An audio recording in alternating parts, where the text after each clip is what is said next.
अस्सलामुअलैकुम दोस्तों, मैं हूं एहसान और आप देख रहे हैं स्टोरी स्पीकर यूट्यूब चैनल। मोहतरम अजीज़ दोस्तों, इससे पहले हमारे चैनल पर आप स्पेशल एजेंट की 7 एक साथ सुन चुके हैं। अब किस्त 8 मुलाहिजा कीजिए। लेकिन वीडियो की जानिब बढ़ने से पहले तमाम नए आने वाले दोस्तों से गुजारिश करूंगा कि वीडियो पसंद आ जाए तो वीडियो को लाइक करना ना भूलिएगा और हमारे चैनल को सब्सक्राइब करते हुए साथ में मौजूद बेल आइकन को दबाकर ऑल नोटिफिकेशन लाजमी सिलेक्ट कर लें ताकि हमारी हर नई वीडियो की नोटिफिकेशन आपको मिल जाए। तो चलिए दोस्तों, शुरू करते हैं अपनी आज की ये वीडियो। मेरा नाम डोमन है और मेरा ताल्लुक जैगर फाल से है, एग्रीमिया की खुसूसी साइंटिफिक स्पेशल एजेंसी। मेरा 11 है। नौजवान किसी ऑटोमेटिक टेप रिकॉर्ड की तरह खुद ही ऑन हो गया। डॉक्टर मार्टिन के रूप में कौन गया था लेबॉर्ट्री में? इमरान ने पूछा। ब्रोनो 01 स्पेशल एजेंट। नौजवान ने फौरन ही जवाब दे दिया। उसकी खौफज़दा नजरें जवानों के हाथ में पकड़े हुए खंजर पर जमी हुई थी। तुम पहले से वहाँ थे या ब्रोनो के साथ आए थे? इमरान ने पूछा। मैं पहले वहाँ गया था, लेकिन वहाँ से कैप्सूल उड़ाना मेरे बस से बाहर था, इसीलिए चीफ बास ने ब्रोनो को भेजा और ब्रोनो ने आते ही काम कर दिखाया। वो कैप्सूल ले गया, लेकिन मैंने उसके कागजात उड़ाने थे, इसलिए मैं वहाँ रह गया। न जाने तुमने मुझे कैसे पहचान लिया, हालांकि मुझे चेकिंग मशीनें भी चेक नहीं कर सकी। नौजवान के लहजे में इस बार हैरत नुमाया थी। ये सामने जोसेफ खड़ा है, ये जदीद तरीन चेकिंग मशीन है, सिर्फ सूंघ कर मेकअप का पता चला लेता है। बहरहाल मुझे ये बताओ कि ब्रोनो कैप्सूल ले जाने का क्या प्रोग्राम था? इमरान ने कहा। खुफिया रास्ते से बाहर कार मौजूद थी जो उसे लेकर एक हेलीकॉप्टर तक पहुंची होगी। हेलीकॉप्टर का फौजी था, चुनाचे उस हेलीकॉप्टर की मदद से वो शुमाली सरहद पहुंचा होगा और फिर वहां से एक कार के जरिए हमसाया मुल्क आरान जहां ऐसे एग्रीमिया ले जाया गया होगा। डोमन ने जवाब दिया। और अगर रास्ते में कोई गड़बड़ हो जाए तो फिर? इमरान ने कहा। ये मुझे मालूम नहीं, बहरहाल प्रोग्राम ऐसा था कि गड़बड़ की सूरत ही न होती। डोमेन ने जवाब दिया। ये डी सल्वा कौन है? उसकी तंजीम में क्या हैसियत है? इमरान ने सवाल किया। ओह, तो तुम बहुत कुछ जानते हो। डी सल्वा हमारी मुकामी तंजीम का इंचार्ज है। उसके जरिए मैं लेबॉर्ट्री में पहुंचा था और फिर उसकी मदद से डॉक्टर मार्टिन को अगवा किया गया और ब्रोनो ने उसकी जगह ली और ब्लू कैप्सूल के मुतल्लिक भी डी सल्वा ने ही इतला दी थी, क्योंकि डॉक्टर मार्टिन उसका दोस्त था। उसने डॉक्टर मार्टिन से एक बार उसके मुतल्लिक मालूमात हासिल की थी। डोमन ने जवाब दिया। ब्रोनो का हुलिया? इमरान ने पूछा और डोमन ने ब्रोनो का हुलिया बता दिया। ये तो आम सा हुलिया है, कोई ख़ास निशानी बताओ, ऐसी निशानी जिसे मेकअप में भी पहचाना जा सके। इमरान ने मुंह बनाते हुए कहा। निशानी? मुझे कोई निशानी मालूम नहीं, जो कुछ मुझे मालूम था वो मैंने बता दिया। डोमन ने स्पार्ट लहजे में जवाब दिया। जवाना, मेरे ख्याल में इसका कान मतवाजन नहीं है, कुछ बड़ा लग रहा है। दूसरे कान से? इमरान ने उसी तरह सर्द लहजे में कहा और उसी लम्हे डोमन के हल्क से एक बार फिर भयानक चीख निकली। उसका आधा कान कट चुका था। बताता हूँ, उसकी निशानी ये है कि वो एक पैर पर दबाव डालकर चलता है, दाएं पांव पर हल्का सा दबाव। डोमन ने फौरन ही चीखते हुए कहा। उसका डी सल्वा से राब्ता है? इमरान ने पूछा।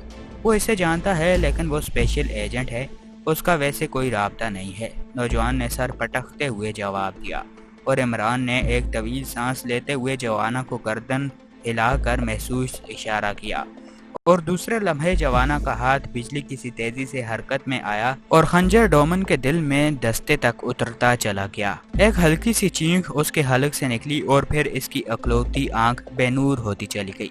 उसकी लाश बरकी भट्टी में डाल दो ताकि अल्लाह इसकी मुकम्मल प्लास्टिक सर्जरी कर दें, इमरान ने सर्द लहजे में कहा और फिर तेज कदम उठाता बैरूनी दरवाजे की तरफ बढ़ गया। ब्रोनो के बेहोश होते ही डी सल्वा ने ब्रोनो को ब्लू रूम में पहुंचाने का हुक्म दिया था। बस इसका हाथमा न कर दें, एक मुसल्ले आदमी ने कहा। नहीं, यहाँ नहीं, वरना जगर फाल हमें पाताल तक नहीं छोड़ेगा, डी सल्वा ने कहा और फिर वो तेजी से चलता हुआ एक और कमरे में पहुंचा। उसने कमरे का दरवाजा बंद किया और फिर एक मेज की खुफिया दराज खोलकर उसने डिबिया इसमें से निकाली जिसमें ब्लू कैप्सूल मौजूद था। अब इसे फौरन ठिकाने लगा देना चाहिए, डी सल्वा ने बड़बड़ाते हुए कहा और डिबिया को मेज पर रखकर उसने जल्दी से मेज के ऊपर रखे हुए एक मुस्ततील साख्त के ट्रांसमीटर का बटन ऑन कर दिया। बटन ऑन होते ही ट्रांसमीटर से सीटी की आवाज़ निकलने लगी اور چند لمحوں بعد اس میں سے ایک کرخت آواز برآمد ہوئی۔ یس آکلینڈ اور کرخت آواز میں کہا گیا۔ میں ساگا 1 بول رہا ہوں، بلیو کیپسول میرے پاس پہنچ چکا ہے، رقم کا انتظام کیا جائے اور ڈی سلوا نے آواز بدل کر کہا، اوہ واقعی تم سچ کہہ رہے ہو؟ ہمیں تو رپورٹ ملی تھی کہ جیگر فال نے اسپیشل ایجنٹ بھیجا ہے اور دوسری طرف سے چونکتے ہوئے نے کہا، ہاں بھیجا تھا، انہوں نے مجھ پر اعتماد نہ کیا تھا، چنانچہ میں نے گڑبڑ ڈال دی اور ملٹری انٹیلیجنس کو صحیح وقت پر گمنام کال کر کے ہیلی کاپٹر کے متعلق بتا دیا۔ چنانچہ ایک جنگی اسکواڈن نے اسے گھیر لیا، لیکن اسپیشل ایجنٹ ان کا گھیراؤ توڑ کر نکل جانے میں کامیاب ہو گیا۔ لیکن چونکہ مجھے معلوم تھا کہ پروگرام اب سیٹ ہونے کے بعد وہ پہلی فرصت میں مجھ سے رابطہ قائم کرے گا، کیونکہ اس کے علاوہ اس کے پاس چارہ ہی نہ تھا، اس لیے میں اس کا منتظر رہا اور پھر میری توقع کے عین مطابق وہ میرے پاس پہنچ گیا اور میں نے اسے ہلاک کر کے اس سے بلیو کیپسول حاصل کر لیا۔ اب آپ فوراً رقم بھیج کر وہ کیپسول مجھ سے حاصل کر لیں اور ڈی سلوا نے کہا، ٹھیک ہے، ہمارا ایجنٹ کل تمہارے پاس پہنچ جائے گا، وہ رقم تمہارے حوالے کر کے کیپسول تم سے حاصل کر لے گا کل 10 بجے اور دوسری طرف سے کہا گیا، کوڈ طے کر لیجئے اور سنیے، نوٹ اصلی اور چھوٹے ہونا چاہیے اور ڈی سلوا نے اسپارٹ لہجے میں کہا، رقم اصلی ہوگی، بے فکر رہے، لیکن تم یاد رکھنا اگر کیپسول میں کوئی گڑبڑ ہوئی تو آکلینڈ تمہیں پاتال سے بھی تلاش کرنے کی صلاحیت رکھتا ہے اور دوسری طرف سے بھی سخت لہجے میں کہا گیا، ٹھیک ہے، کوڈ بتائیے اور ڈی سلوا نے کہا اور پھر ان دونوں کے درمیان ملاقات کی جگہ اور کوڈ طے ہونے لگے۔ جب دونوں طرف سے کوڈ طے ہو گئے تو ڈی سلوا نے ایک طویل سانس لیتے ہوئے ٹرانسمیٹر آف کر دیا۔ اب وہ پوری طرح مطمئن تھا کہ اس نے اپنی ذہانت سے اپنا منصوبہ مکمل کر لیا۔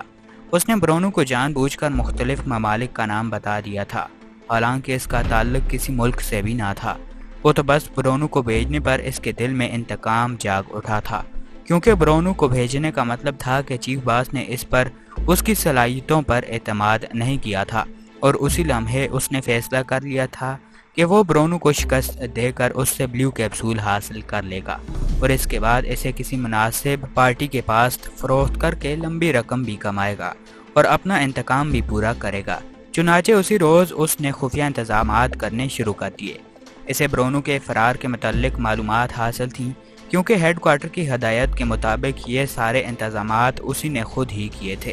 چنانچہ جب طے شدہ وقت کے مطابق کار میں موجود اس کے ساتھیوں نے اسے برونو کی آمد کا اشارہ دیا تو اس نے ملٹری انٹیلیجنس کو ایک دم کال کی اور انہیں ہیلی کاپٹر کے متعلق بتا کر ریسیور رکھ دیا۔ اسے اچھی طرح معلوم تھا کہ خطرے کی صورت میں پائلٹ نے برونو کو کہاں اتارنا ہے اور اس کے بعد یہ بات منطقی تھی کہ برونو اس ملک سے نکلنے کے لیے یقیناً اس سے رابطہ قائم کرتا، اور وہی ہوا۔ ہر کام اس کی توقع کے مطابق ہوتا چلا گیا تھا اور برونو کیپسول سمیت سیدھا اس کی جھولی میں آن گرا تھا۔ لیکن چونکہ وہ اچھی طرح جانتا تھا کہ برونو اسپیشل ایجنٹ ہے، ایسے لوگ بے پناہ صلاحیتوں کے مالک ہوتے ہیں، اسی لیے اگر وہ ذرا بھی مشکوک ہو گیا ہوتا تو پھر پھانسا پلٹ بھی سکتا تھا۔ چنانچہ اس نے بلیو کیپسول حاصل کرنے کے لیے دوسرا چکر کھیلا اور برونو کو اس ٹرانسمیٹر پر بٹھا دیا جس کا تعلق دوسرے کمرے کے ساتھ تھا اور برونو کو وہاں چھوڑ کر سیدھا وہاں آیا۔ اس ٹرانسمیٹر میں بلب جل بجھ رہا تھا۔ ڈی سلوا نے ہیڈ کوارٹر کے کوڈ اور مشینی آواز کو ٹیپ کر کے اس ٹرانسمیٹر کے ساتھ پہلے ہی منسلک کر رکھا تھا، چنانچہ اس نے ٹرانسمیٹر کے ساتھ وہ ٹیپ بھی آن کر دیا۔ اس طرح وہ محسوس مشینی آواز برونو کو سنائی دی اور برونو مطمئن ہو گیا، اور پھر ڈی سلوا نے ٹیپ آف کر کے چیف باس کے لہجے میں خود برونو سے بات کی اور اسے بلیو کیپسول ڈی سلوا کے حوالے کرنے کی ہدایت دی۔ اسی طرح وہ بغیر کسی شک و شبہ کے برونو سے بلیو کیپسول حاصل کرنے میں کامیاب ہو گیا، لیکن چونکہ اسے معلوم تھا کہ برونو کے جسم میں مائکرو ٹرانسمیٹر نصب ہے، اسی لیے وہ اسے یہاں ہلاک نہ کرنا چاہتا تھا، بلکہ اس نے اس کے لیے یہی پروگرام بنایا تھا کہ اسے سرحد پار کر کے اپنے آدمیوں سے گولی مروا دے گا۔ اس طرح وہ ہر قسم کے شک و شبہ سے بلاتر ہو جائے گا۔ جب برونو اس کے پاس آیا ہی نہیں تو وہ برونو کے متعلق کیا جان سکتا ہے؟ اسی دوران اس نے ایک ایسے مجرم تنظیم سے بھی رابطہ قائم کر لیا جو سائنسی راز چوری کر کے بڑی بڑی حکومتوں کو فروخت کرتی تھی۔ اس تنظیم کا خفیہ ناک آکلینڈ تھا۔ انہیں جب بلیو کیپسول کی اہمیت بتائی گئی تو وہ فوراً اسے بھاری رقم کے عوض خریدنے پر تیار ہو گئے، لیکن نہ جانے کس طرح برونو اس سے مشکوک ہو گیا اور وہ الماری توڑ کر دوسرے کمرے کے راستے وہاں پہنچ گیا۔ اگر اس کا ساتھی سکرین پر اسے چیک نہ کر لیتا تو معاملہ خراب ہو سکتا تھا۔ چنانچہ اس نے برونو کے اس کمرے میں داخل ہوتے ہی وہ سسٹم آن کر دیا جس سے وہاں مقناطیسی لہریں کام کرنے لگ جاتی تھیں۔ اس طرح وہ برونو پر قابو پانے میں کامیاب ہو گیا تھا۔ اب کل لمبی رقم لے کر وہ بلیو کیپسول آک لینڈ کے حوالے کر دے گا اور پھر برونو کو بے ہوشی کے عالم میں سرحد پار کرا کر اسے قتل کرا دے گا اور معاملہ ختم ہو جائے گا۔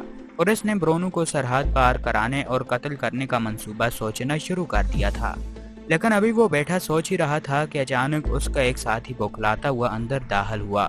باز ایک مشکوک آدمی کو پکڑا گیا ہے، وہ کوٹھی کی عقبی سمت میں اندر داخل ہوا ہے۔ بلڈ ہاؤنڈ اس پر جھپٹ پڑا تو اس نے بلڈ ہاؤنڈ کو ختم کر دیا۔ ہم نے بڑی مشکل سے اس پر قابو پایا ہے اور اس کے ہاتھوں میں رسی ڈال دی ہے۔ وہ کہتا ہے کہ وہ آپ سے ملنے آیا ہے اور کوئی خصوصی پیغام دینا چاہتا ہے۔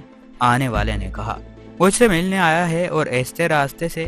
وہ اور کون ہو سکتا ہے؟ اوہ، ڈی سلوا نے ایک جھٹکے سے اٹھتے ہوئے کہا، اور پھر وہ اس کے ساتھ چلتا ہوا ڈرائنگ روم میں پہنچ گیا۔ اندر چونکہ ایک مسلح آدمی موجود تھا اسی لیے اس نے اپنے ساتھ آنے والے کو باہر رکنے کے لیے کہا۔ اس کا تیسرے مسلح ساتھی پہلے سے ہی باہر موجود تھا۔ یہ تینوں اس کے خاص آدمی تھے اور وہ انہی تینوں کے ساتھ کوٹھی میں رہتا تھا۔ اس نے چونکہ شادی نہ کی تھی اسی لیے ان کے علاوہ کوئی اور آدمی ملازم نہ رکھتا تھا۔ یہی تینوں اس کے ساتھ کام کرتے تھے۔ اس طرح ڈی سلوا کے خیال کے مطابق اس کے رازدار ہی رہ جاتے تھے۔ ڈی سلوا نے اندر داخل ہو کر صوفے پر بیٹھے ہوئے ایک لمبے تڑنگے نوجوان کو دیکھا جس کا چہرہ سپاٹ تھا، اور پھر اس نے اپنا تعارف کروایا۔ وہ اسے غور سے دیکھ رہا تھا۔ پھر اس آدمی سے کہنے پر اس نے مسلح ساتھی کو بھی باہر بھیج دیا، کیونکہ بندے ہوئے آدمی سے بھلا اسے کیا خطرہ ہو سکتا تھا۔ اور جب اس آدمی نے ڈیفنس لیبارٹری تھی کا حوالہ دیا تو وہ بری طرح چونک پڑا، لیکن اس نے جلدی ہی اپنے آپ کو سنبھال لیا۔ وہ آدمی اپنے آپ کو کسی مجرم تنظیم کا آدمی بتا رہا تھا اور کوئی سودا کرنا چاہتا تھا۔ ڈی سلوا غصے سے پاگل ہو گیا تھا کہ اس قدر محنت کے بعد جب رقم کمانے کا وقت آیا تو یہ نہ جانے کہاں سے ٹپک پڑا ہے۔ اس نے قتل کرنے کا فیصلہ کر لیا، لیکن چونکہ اس کی جیب میں ریوالور نہ تھا اسی لیے وہ دروازے کی طرف بڑھا تاکہ باہر سے اپنے آدمی کو بلائے اور اسے گولیوں سے چھلنی کر دے۔ لیکن ابھی وہ دروازے تک پہنچا ہی تھا کہ کوئی چیز اس کی کھوپڑی سے ٹکرائی اور وہ لڑ کھڑا کر نیچے گرا ہی تھا کہ وہ آدمی اچھل کر اس پر آ گرا۔ ڈی سلوا نے سنبھلتے ہوئے ایک طرف اسے دھکیلنا چاہا، لیکن وہ آدمی نہ جانے کس مٹی سے بنا ہوا تھا کہ بندہ ہونے کے باوجود بھی اس نے ڈی سلوا کی گردن اپنی گرفت میں لے لی تھی، اور اس کے ساتھ ہی ڈی سلوا کی گردن کو ایسا جھٹکا دیا کہ اس کا جسم ایک دم بے حس ہو کر رہ گیا تھا۔ اب وہ دیکھ تو سکتا تھا لیکن حرکت نہیں کر سکتا تھا۔ ڈی سلوا کے بے حس ہوتے ہی وہ آدمی اٹھا اور پھر اس نے شعبدہ بازوں کے سے انداز سے اپنے دونوں ہاتھ ٹانگوں کے نیچے سے نکالے اور ہاتھ سامنے آتے ہی اس نے شیشے کی ناب والی میز کے کنارے سے رسیاں رگڑنی شروع کر دی، اور ڈی سلوا کے دیکھتے ہی دیکھتے اس نے اپنے ہاتھ بندشوں سے آزاد کر لیے، اور پھر آگے بڑھ کر اس نے دروازے کو اندر سے بند کر دیا، اور پھر وہ بحث ڈی سلوا کی طرف بڑھا اور اس نے اسے اٹھا کر صوفے پر ڈالا اور اس کی جیبوں کی تلاشی لینے میں مصروف ہو گیا۔ اسی لمحے ڈی سلوا کو محسوس ہوا کہ اس کے بے جان جسم میں طاقت آتی جا رہی ہے، لیکن اس سے پہلے کہ وہ کوئی پوری طرح حرکت میں آ سکتا، اس آدمی کا ہاتھ حرکت میں آیا اور ڈی سلوا کی کن پٹی پر اس قدر زوردار ضرب پڑی کہ ڈی سلوا کا ذہن فوری طور پر تاریکیوں میں ڈوبتا چلا گیا تھا۔ پھر جب اس کی آنکھ کھلی تو اس کے ساتھی اس پر جھکے ہوئے تھے۔ شعور کے پیدا ہوتے ہی وہ ایک جھٹکے سے اٹھ کر بیٹھ گیا تھا۔ وہ ابھی تک ڈرائنگ روم میں صوفے پر پڑا ہوا تھا۔ کیا ہوا؟ مر گیا وہ آدمی؟ ڈی سلوا نے ایک جھٹکے سے اٹھ کر کھڑے ہوتے ہوئے کہا۔ وہ نکل جانے میں کامیاب ہو گیا باس، اس نے ہمیں ڈائی دیا۔ ہم جب عقبی سمت میں گئے تو وہ پھاٹک کے راستے نکل گیا۔ اس کے ایک ساتھی نے شرمندہ لہجے میں کہا، اوہ بلڈی پھول، احمق، کیا تم باہر کھڑے بہرے ہو گئے تھے؟ تمہیں کچھ نہیں سنائی دیا؟ ڈی سلوا نے غصے سے سینگتے ہوئے کہا۔ باس، ہلکی آواز تو سنائی دی تھی، لیکن ہم سمجھے کہ آپ اسے سزا دے رہے ہیں۔ مارٹی اندر گیا تھا لیکن پھر بھی وہ اندر ہی رہ گیا تھا۔ ہم مطمئن تھے کہ وہ بندھا ہوا ہے، اسی آدمی نے سر جھکائے ہوئے کہا تھا۔ اوہ ویری بیڈ، حیرت انگیز آدمی تھا یہ، اس قدر پھرتیلا اور عیار آدمی اس سے پہلے میں نے کبھی نہیں دیکھا تھا۔ ڈی سلوا نے पैर पटकते हुए कहा, और दूसरे लम्हे से ख्याल आया कि बेहोश होने से पहले वो आदमी इसकी तलाशी ले रहा था। उसने जल्दी से अपनी जेबों में हाथ डाला। इसके जहन में एक धमाका सा हुआ। जेब से जगरफाल वाला महसूस कार्ड गायब था। इसका साफ मतलब था कि कार्ड वो आदमी निकाल कर ले गया था। यह जगह मशकूक हो गई है, फौरन यहाँ से निकलने के इंतजामात करो, सब कुछ इमरजेंसी शिफ्ट करो, खुफिया रास्ते से जल्दी। मैं ब्रोनू के पास जा रहा हूँ, उसे भी शिफ्ट करना है, जल्दी करो, एक लम्हा ज़ाया नहीं होना चाहिए, डी सल्वा ने किसी ख्याल के तहत चीखते हुए कहा, और फिर वो दौड़ता हुआ कमरे से निकला और ब्लू रूम की तरफ भागता हुआ चला गया जहाँ उसने ब्रोनू को रखा हुआ था। वो ब्लू रूम से मुल्हक्का कमरे में रखे हुए ब्लू कैप्सूल को पहले से अपने कब्जे में करना चाहता था। इसके बाद उसका ख्याल था कि वो ब्रोनू को खुद उठाकर सबसे पहले यहाँ से निकल जाएगा, उसके आदमी बाद में आते रहेंगे। लेकिन जब उसने कमरे में पहुंचकर मेज का दराज खोला तो उसके सर पर जैसे कयामत टूट पड़ी। वो हैरत से आंखें फाड़े खाली खाने को देख रहा था। इसे यूं महसूस हो रहा था जैसे उसकी आंखें अचानक बेनूर हो गई हैं। क्या देख रहे हो डी सल्वा? हाथी के मुंह से गन्ने छीनना खाला जी का खेल नहीं है। अचानक एक आवाज डी सल्वा के कानों में पड़ी और डी सल्वा हैरत की शिद्दत से बुरी तरह उछला और दूसरे लम्हे इसका जिस्म बुत बना रह गया। ब्रोनू इसके सामने खड़ा मुस्कुरा रहा था। इसके हाथ में रिवाल्वर भी था। तुम होश में? डी सल्वा ने हैरत से गैंग लहजे में कहा, तुम्हें शायद ये मालूम नहीं कि हमारे जिस्मों में मौजूद माइक्रो ट्रांसमीटर ये भी खासियत रखते हैं कि वो जिस्म में मौजूद हर किस्म की गैर जरूरी गैसों के हाथमे के लिए भी काम करता है। इसीलिए तुम्हारी बेहोश कर देने वाली गैस का असर जल्द ही खत्म हो गया और फिर न सिर्फ मैं यहाँ पहुँच गया बल्कि मैं इस महसूस बनावट की मेज़ को यहाँ देखकर चौंक पड़ा। यह मेज़ जगरफाल की हदायत के ऐन मुताबिक तैयार की गई थी और इस मेज़ को जगरफाल के आदमी अहम तरीन चीज़ों को छुपाने के लिए इस्तेमाल करते हैं। चुनाचे मैंने इसका खुफिया खाना खोला और फिर मुझे इसमें मौजूद अपनी चीज़ यानी ब्लू कैप्सूल मिल गया। और अब मैं ये भी बता दूं कि मैंने ट्रांसमीटर पर चीफ बास से बात कर ली है और तुम्हारी जेली ट्रांसमीटर कॉल का राज भी मालूम कर लिया है। तुमने जगरफाल से गद्दारी की है और इस गद्दारी की सजा मुझसे ज्यादा तुम्हें कौन दे सकता है? ब्रोनू ने जहरीले लहजे में कहा। तुम डी सल्वा का दिमाग बाजी को इस तरह पलटते देखकर फटने लगा और फिर उसने रिवाल्वर की परवाह किए बगैर ब्रोनू पर हमला करने के लिए उछला और छलांग लगा दी। लेकिन दूसरे लम्हे एक जोरदार धमाका हुआ और उसके साथ ही डी सल्वा के हल्क से चीख निकली और होकते हुए शेतर की तरह रास्ते में ही फर्श पर गिरा और तड़पने लगा। उसे यूं महसूस हो रहा था जैसे कोई गर्म सुराख इसके सीने में घुसती चली गई हो। इसका सांस घुटने लगा। उसने अपने आप को संभालने की कोशिश की लेकिन फिर उसके जिस्म से जैसे रूह निकलने लगी और इसके साथ ही वो इसके जहन मौत की गहरी तारीकी में डूबता चला गया। डी सल्वा के मरते ही ब्रोनू हाथ में रिवाल्वर पकड़े तेजी से कमरे के बैरूनी दरवाजे की तरफ बढ़ने लगा। लेकिन इससे पहले कि वो दरवाजे तक पहुंचता उसे बाहर से दौड़ते हुए कदमों की आवाजें सुनाई दी। ये आवाजें उसी दरवाजे की तरफ से आ रही थीं। ब्रोनू झपट कर दरवाजे की साइड में हो गया और उसी लम्हे एक स्टीन गन बरदार उछल कर अंदर दाखिल हुआ। लेकिन इससे पहले कि वो फर्श पर पड़ी हुई डी सल्वा की लाश को देखता ब्रोनू ने ट्रिगर दबा दिया और एक धमाके के साथ ही स्टीन गन बरदार मुंह के बल डी सल्वा की लाश पर जा गिरा। इसके हाथ में पकड़ी हुई स्टीन गन उसके हाथ से निकलकर दूर जा गिरी। ब्रोनू ने रिवाल्वर को जेब में डाला और फिर स्टीन गन उठाकर वो उछलकर कमरे से बाहर निकला और तेजी से राहदारी में दौड़ने लगा। अब वो जल्द अज जल्द इस इमारत से निकल जाना चाहता था लेकिन राहदारी अभी इसने आधी ही करास की थी कि उसने राहदारी के अख्ताम पर स्टीन गनों से मुसल्लह दो अफराद को दाखिल होते देखा। उन दोनों ने हाथों में बड़े बड़े बैग उठाए हुए थे और स्टीन गन उनके कांधों पर लटकी हुई थी। और फिर ब्रोनू को अचानक सामने देखकर वो ठटके और उन्होंने बैग नीचे फेंककर स्टीन गनें संभालने की कोशिश की। लेकिन जाहिर है ब्रोनू इन्हें इतना मौका कहाँ देने वाला था। उसने स्टीन गन का ट्रिगर दबा दिया और दूसरे लम्हे राहदारी टरटराहट की आवाज़ के साथ गूंज उठी। इन आवाज़ों के साथ ही उन दोनों की चीखें भी शामिल हो गई और वो दोनों फर्श पर गिरते तड़पने लगे। ब्रोनू ने उस वक्त तक ट्रिगर से उंगली ना उठाई जब तक कि इसे मुकम्मल तौर पर इनकी मौत का यकीन ना हो गया और फिर वो स्टीन गन संभालते दौड़ता हुआ बाहर बरामदे में पहुंच गया। बाकी कोठी खाली पड़ी हुई थी और कोई आदमी नजर ना आ रहा था, इसीलिए वो सीधा फाटक की तरफ बढ़ता चला गया। फाटक के करीब पहुंचने पर अचानक इसे एक ख्याल आया और दूसरे लम्हे वो तेजी से वापस मुड़ा اس کی जेबें खाली थीं और इसे ख्याल आ गया कि खाली जेब तो बाहर निकलते ही बेबस हो जाएगा। उस बात का उसे अंदाज़ा हो चुका था कि कोठी में कोई मौजूद नहीं है, इसीलिए उसने सोचा कि कुछ रकम तलाश कर ली जाए। चुनाचे वो वापस आ गया और फिर इसने सबसे पहले डी सलवा की तलाशी ली, लेकिन वो खाली थी। फिर इसने बाकी अफराद की तलाशी ली तो इनकी जेबों से थोड़ी सी रकम बरामद हुई, जो ब्रोनू के ख्याल में नाकाफ़ी थी। इसे मालूम था कि इस मुल्क से निकलने के लिए इसे लंबी रकम की ज़रूरत होगी। चुनाचे इसने कोठी के मुख्तलिफ कमरों की तलाशी लेनी शुरू कर दी और फिर एक ख्वाबगाह के सेफ का ताला जब उसने स्टीन गन की गोलियों से तोड़ा तो उसकी आंखें उस सेफ के अंदर मौजूद बेबहादुर दौलत को देखकर हैरत में रह गईं। पूरा सेफ बड़े बड़े नोटों की गड्डियों से भरा हुआ था।